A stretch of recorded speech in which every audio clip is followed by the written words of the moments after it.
I've been hearing a lot of comments about kitchen islands after the last few videos. And if your kitchen island could be the reason you hate cooking, even if it's gorgeous and costs a fortune, bad placement turns your dream kitchen into a daily obstacle course. Let's show you what's going wrong. Hi, I'm Blake, and welcome back to Built by Becker. Kitchen islands are supposed to make your life easier, not turn you into a ninja trying to dodge furniture every time you want to make a sandwich. So today, we're covering 9 placement mistakes that ruin even the most expensive kitchen islands. We're talking about size disasters, spacing nightmares, and traffic flow fails that make cooking feel like a contact sport. Whether you're planning a new kitchen or trying to fix your current setup, these tips will help you save your sanity and your shins, and hopefully your wallet. Let's jump right into the biggest disaster I see in kitchen after kitchen. And I'm talking about islands that are so massive, they make the kitchen feel like a furniture store showroom. People get island fever and think bigger is always better. But cramming a huge island into a modest kitchen is like trying to fit a king-size bed into a studio apartment. And what usually happens is your island is completely out of proportion to your actual space. First, you're constantly bumping into corners and edges because there's nowhere to walk without hitting something. Second, your kitchen starts to feel cramped and claustrophobic, even though you technically have this big, expensive workspace in the middle. Third,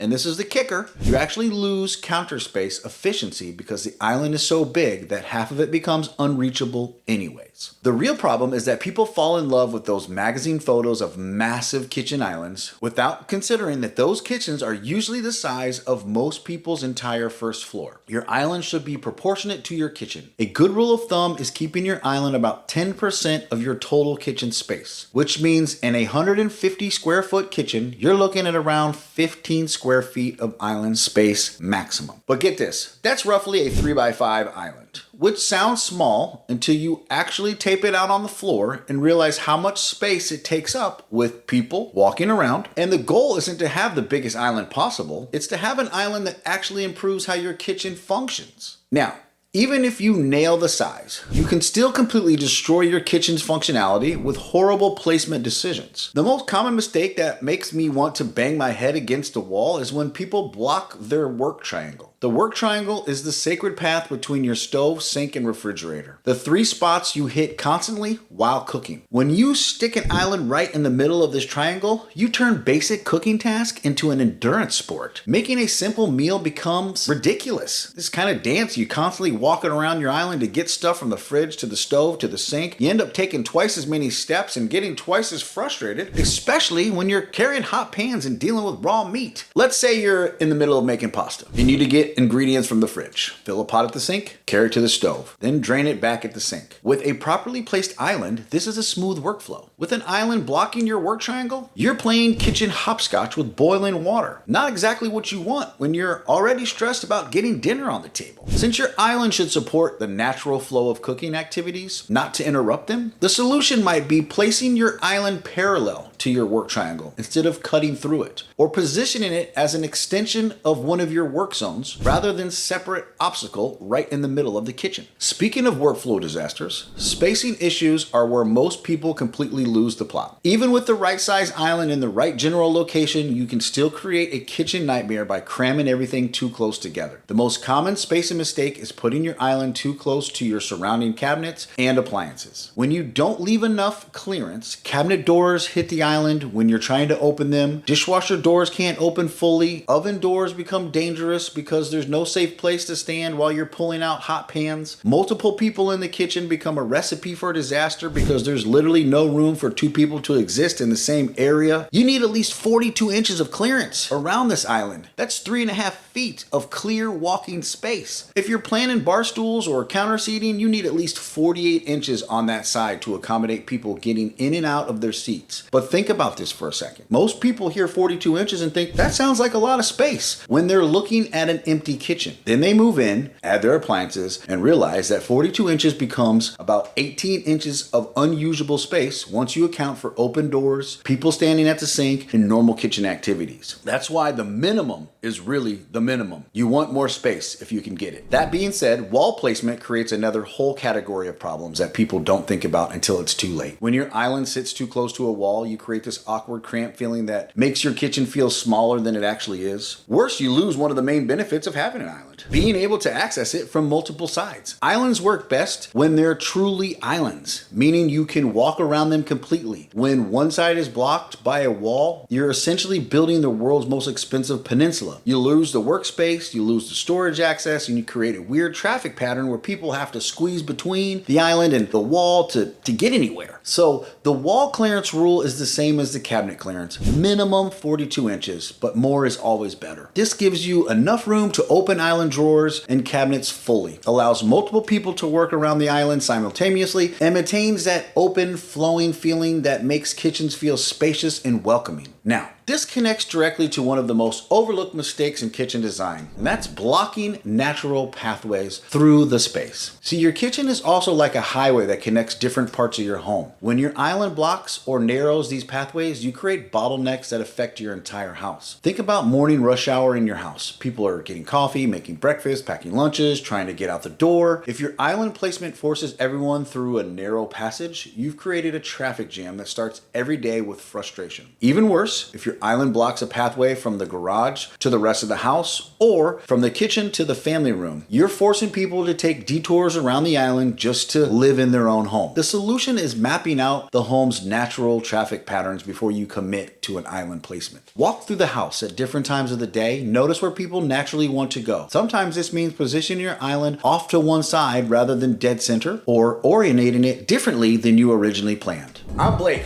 from Built by Becker YouTube channel. And if you guys have watched any of my videos, you know that I put things through my stress test. And this bed frame, it survived my stress test. And by stress test, I mean my toolbox and questionably too much coffee. I've built a lot of beds, and I've slept on some that made me question my life choices. My old frame sounded like a marching band warming up every time I rolled over. This FlexiSpot Japanese joinery bed, it's quiet, it's solid, and it uses traditional Japanese joinery design. The kind of craftsmanship where each wooden piece is cut into interlock perfectly with another, like a puzzle piece made for each other. No metal brackets that loosen over time, no squeaky screws. Instead, the frame slides together and locks in place with nothing more than precision of the wood cut itself. Because the joints fit so snugly, the structure stays incredibly stable and silent, even if you toss and turn or